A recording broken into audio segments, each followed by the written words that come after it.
بسم الله الرحمن الرحيم. يا أيها المزمل قم الليل إلا قليلا نصفه أو انقص منه قليلا أو زد عليه ورتل القرآن ترتيلا إنا سنلقي عليك قولا ثقيلا إن ناشئة الليل هي أشد وطاء وأقوم قيلا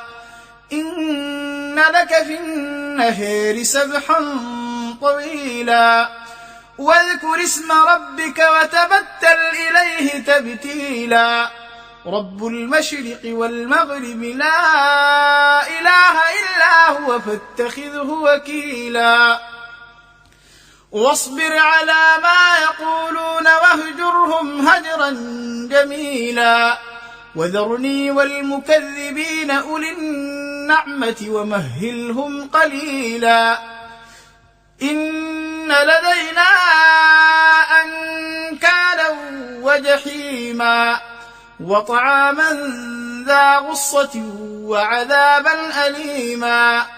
يوم ترجف الأرض والجبال وكانت الجبال كثيبا مهيلا إنا أرسلنا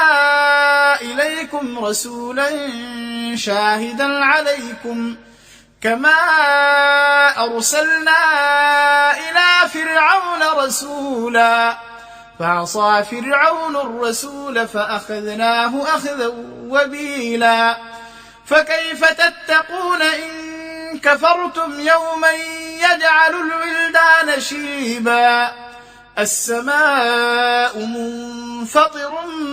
به كان وعده مفعولا إن هذه تذكرة فمن شاء اتخذ إلى ربه سبيلا إن ربك يعلم أنك تقوم أدنى من ثلثي الليل ونصفه وثلثه وطائفة من الذين معك والله يقدر الليل والنهار علم أن لن تحصوه فتاب عليكم فاقرؤوا ما تيسر من القرآن علم أن سيكون منكم مرضى وآخرون يضربون في الأرض يبتغون من فضل الله